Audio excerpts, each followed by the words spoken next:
Magandang araw po mga kababayan, welcome po sa Pinilangan Lakbay. Ayan, naway safe po ang lahat. Tagal din po tayong hindi nakapag-hardin dahil na sobrang busy po. Dahil guys din ako sa pag-uwi. Ngayon mag-aayos po ako dahil tagal-gas na po itong mga trophy loads. Dali ko po muna sa plastic bag at mag-brush lang po itong divider. Lalagay ko na po ito sa storage. Ito, kasi metal po eh. Pag nalagyan ng snow, kakalawangin. So, isa mo na po.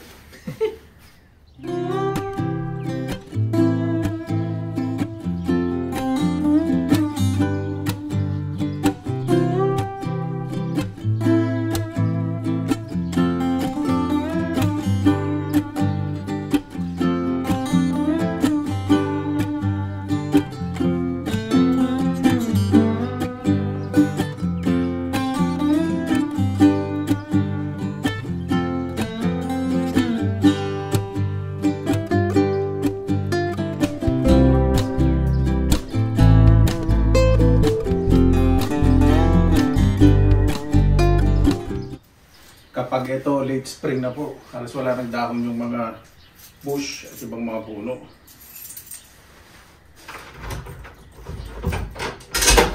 Ngayon na po talaga tago yung mga trophy loads. Ito okay lang naman po to dahil winterproof naman. Ito hindi po kasi. Mas mahirap kung maglinis kapag ano na, very late autumn, yung nagyayelo na. Mayroon pong mag-dusting, tanggalan ng likabok. So, kailangan po talaga ilagay sa plastic. Kasi pag hindi po nilagay sa plastic yan, nilagay ko sa storage na diretso, magmo-moist. So, kailangan na ito pagpag na pagpag.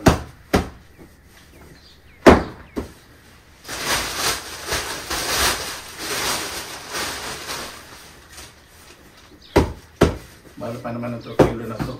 Nabili ko naman po ito sale. Pagtapos ng mga summer season, doon po ka namimili. Ayun. Napakarami pong sale. Kasi mag-umpisa naman ng winter. So, yung mga pang-autumn, sale na.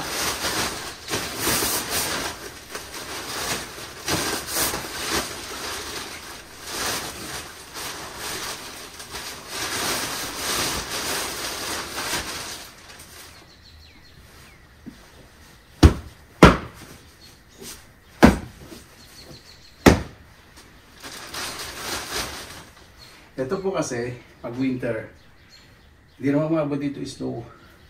Minsan yung mga bisita, kapag gusto magpahangin, mas nag-stay po dito sa front yard kasi mas warm. Kasi doon po sa backyard, mapuno, mas malamig pag winter. Pero mas maganda sa likod.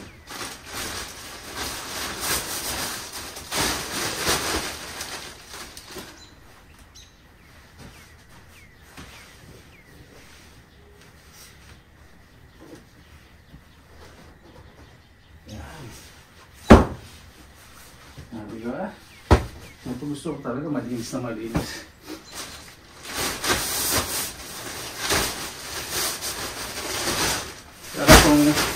Masarap pong panatilihin na kalinisan sa bahay. Kasi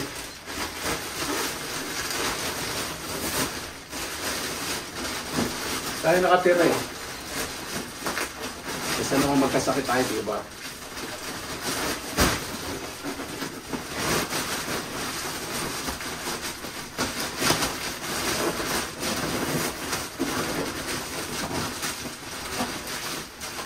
Buburo ko lang to.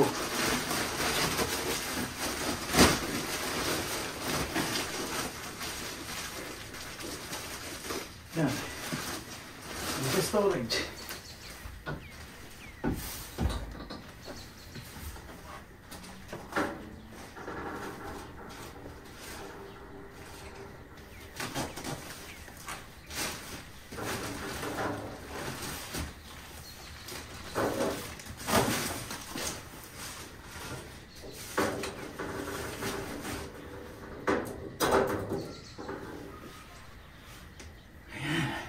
Hila po tayo dito sa front yard at malinis na.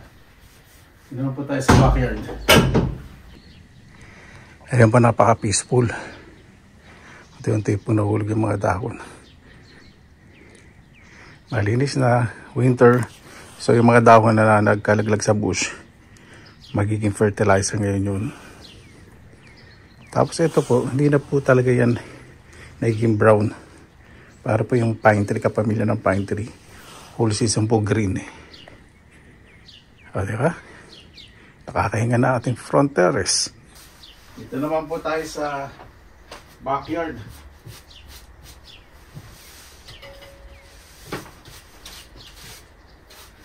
Ang paglilinis po talaga dito sa Finland eh, general cleaning, spring saka autumn.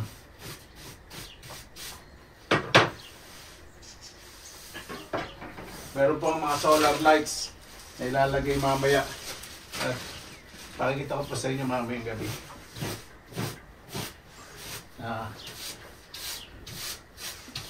Kung paano magmayaman.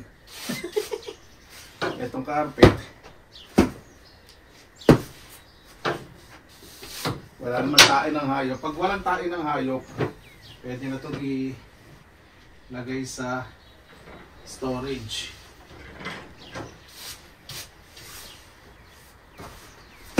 Wala naman punta dito mga squirrel kasi wala kang makatanim ng mga gulay.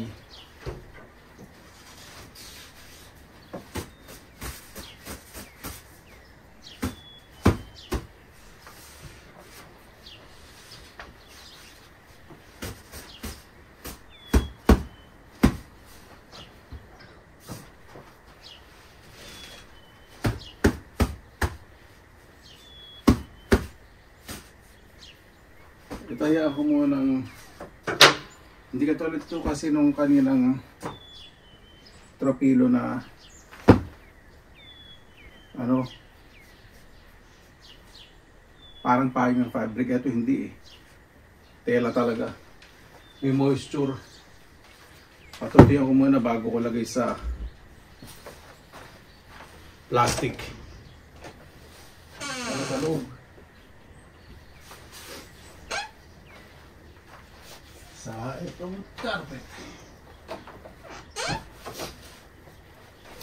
At itong aking mga dekorasyon. Dahil itong metal, kakalawangin. Tapos ito, concrete. Baka pumutok sa winter.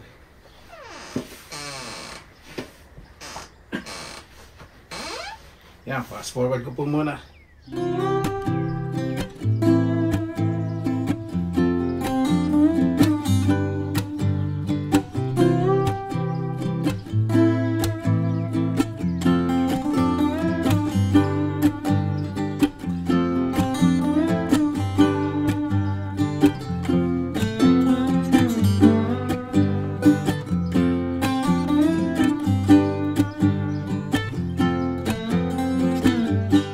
Tatanggalin ko na po yung mga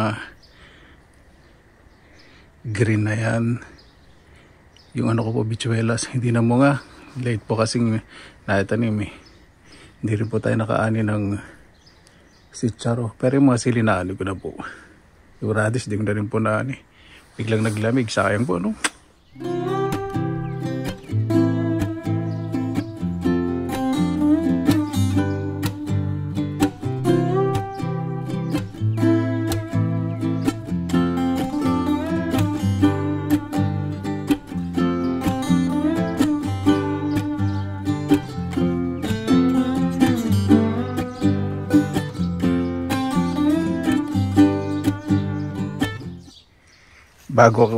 Bago po ako mag-scrape ng dahon, yan, tinira ko po yung mga sili, may bunga pa po pala. Yan ko na lang pong matuyo. Yan ko na lang po dyan. Hanggang sa mag-spring para yung buto ipunin ko. Yan. Pag bumibili po ko sa shop ng mga spring onion, pagtabasa na yun. Tatanim ko tumubo na. Tapos yung lettuce ko, hindi ko napansin, dami na pala. Yan po.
Kapag autumn po talaga, ito yung pinaka-challenging. Yan po, yung magkalaykay na mato yung dahon. Pero okay lang, maganda po itong pataba. Iniit mo ko puti.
Ayan, strawberry, ganda.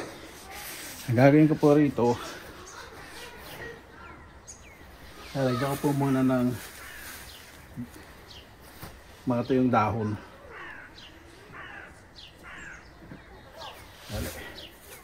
Tanggalin ko muna itong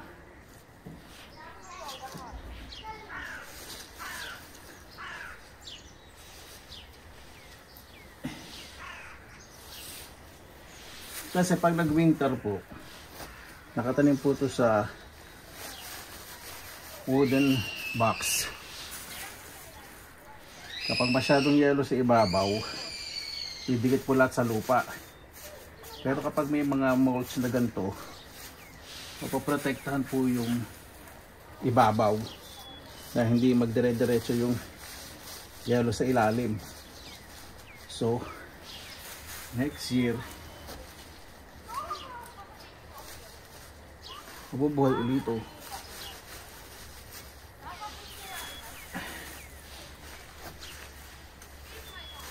Tapos, pag nabulok pong dahon, pataba pa. Kapag wood chips po kasi, minsan, pag nag-spring, sobrang moisture sa ilalim, nabubulok. Ito, yung dahon, madaling mabulok na nakakahinga yung strawberry. Okay lang pumatakpan yung ibang maliliit kasi autumn na naman. Basta may ugat po yung strawberry. Tamo pala to.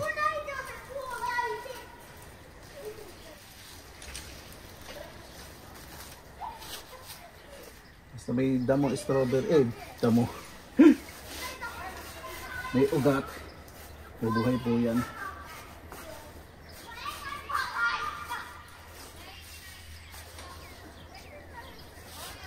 Sisinsinan ko para protection na protection.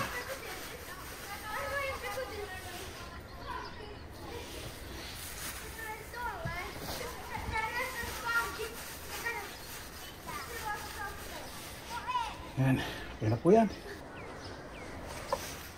Yan po mga kabayan. Medyo gumagabi na. Nalagay na akong solar.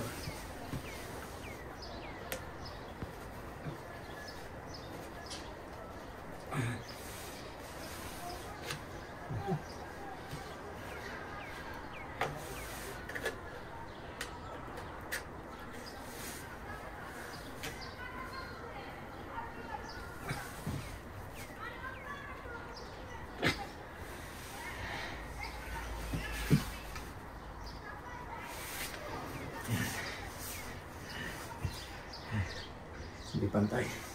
Kasi nga muna. Ito mga solar po na to, nabili ko after summer sale. So gusto ko, parang may walking path dito.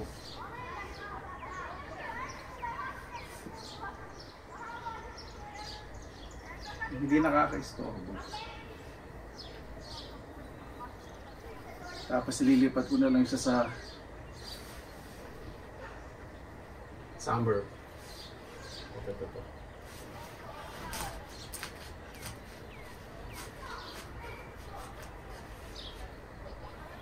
Ito siya nito.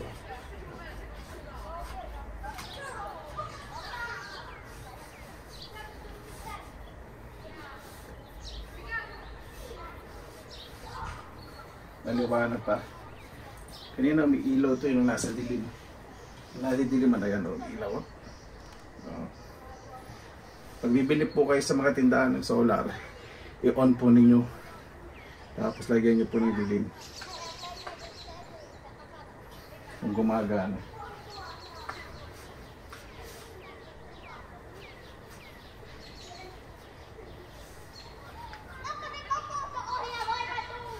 Ayoko kasi. Tama ba ito po sa gallery dito?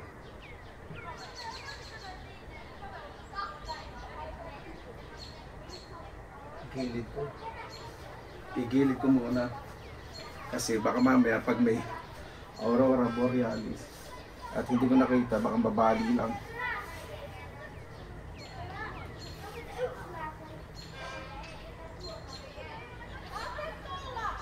Ay, hindi, lagyan ko na ng ano.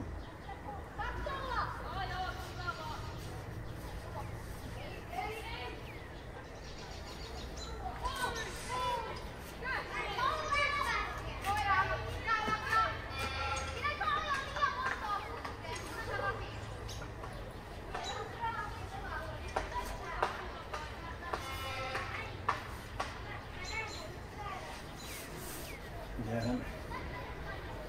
Maganda. The future.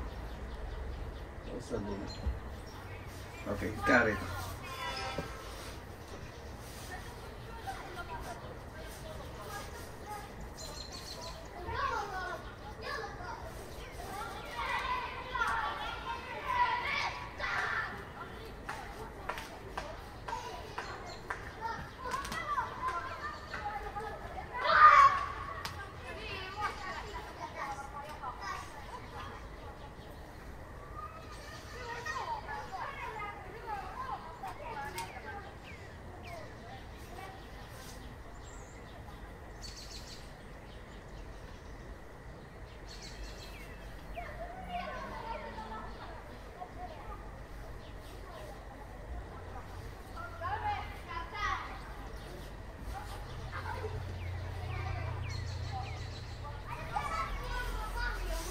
Sarap po pa doon, oh.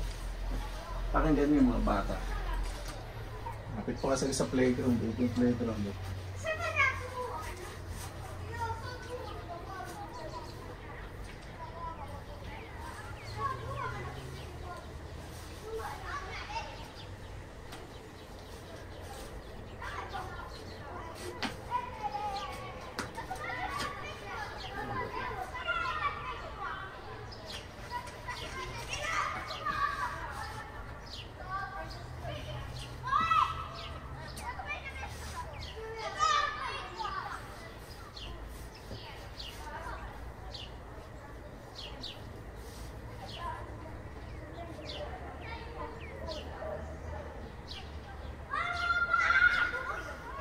Yan.